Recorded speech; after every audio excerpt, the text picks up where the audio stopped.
always an honor and privilege to be given this opportunity to share testimonies, Before I tell my story, I'd like to give a preamble to my mom's history. I come from a biracial family.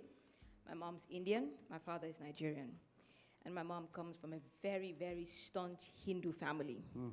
Now, my grandparents at that time lived in Malaysia. So my mom's born and brought up in Malaysia. They sent her to India to study medicine and, of course, marry an Indian. My mom went to India, met my father in medical school, so she committed 2 atrocities to her family. Not only did she marry a black man, she became Christian. And with that, they cut her off the family.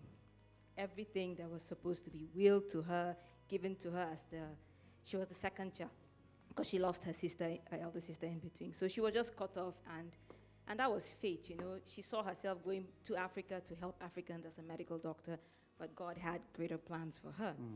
So long story short, fast forward sometime, I think in the late 70s, she was going back home for a holiday.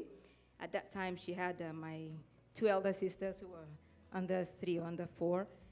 So returning back to Nigeria, for some reason, her flight was a day earlier.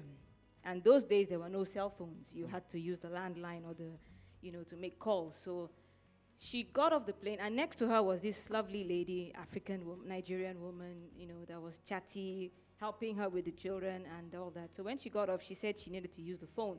So she called my dad from the airport and said, listen, I've landed in Enugu, and it was a 2-hour drive from where my father lived at that time. So he said, it's too late. He can't embark on this journey. She should just find a hotel or stay somewhere that he'll come first thing in the morning. So the lady, my mom steps out with my siblings, and the lady next to her steps out and is like, is everything all right? My mom's like, my dad can come and pick her and all that. They said, no problem, join me, And the car pulled up just by the airport, and her driver stepped out, picked up my mom's baggage even before my mom could agree, put everything in the vehicle, and they drove to the lady's house, And they had a lovely evening, had a warm meal, had their beds made. I'll never forget the story. My mom said there was even a house help in the house who made up the rooms and everything, took care of them. They went to sleep. Next morning, she drove my mom back to the airport, And there are significant things in this story, which I'll explain. So she drove her back to the airport and said goodbye to my mom and sisters, and my mom waited for my father, who came. And before she left, my mom asked her for her landline and the house address, because my mom wanted to go back with my father to say thank you. So she left. My dad comes, pick my mom. My mom's like, before we leave, this lovely lady looked after me. I didn't stay in a hotel, blah, blah, blah, blah, blah. My father was, okay, let's go and say thank you. And she gave him the address, and he drove to like a dead end of a street. And, my father was like, where? My mom said, this is where they stayed. My father was like, this is an uncompleted building. There's no one living here. My mom said, that's strange. So my father got down. There was some other completed buildings down the road. So they asked one of the security men guarding the houses, is this address correct? The man said, that's the house, that's the place, which is an uncompleted building with grass everywhere. My mom went white in the face. My father was like, are you sure you all stayed here? And my sister said, yes.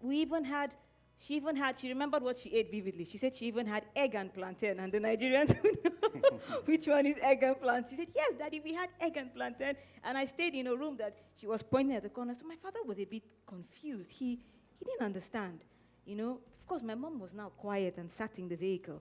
So on their way home, my father said, okay, the only thing he's going to do now, the mobile number she gave him, landline she gave him, he's going to call when he gets home.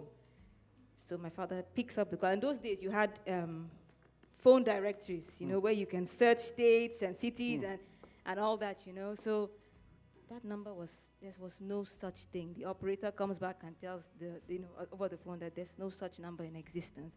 And that's when my mom just sank in the chair, And all she could say was, that must have been an angel.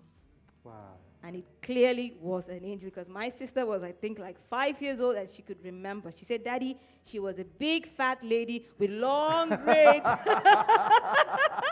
And, children don't lie. Yeah, so it's just a beautiful story, because all through my mother's life, she's late now, both parents are late. all through my mother's life, I think God just encouraged her that she made the best decision by giving her life to Christ, by always being there for her at every point. Amazing. Thank you so much.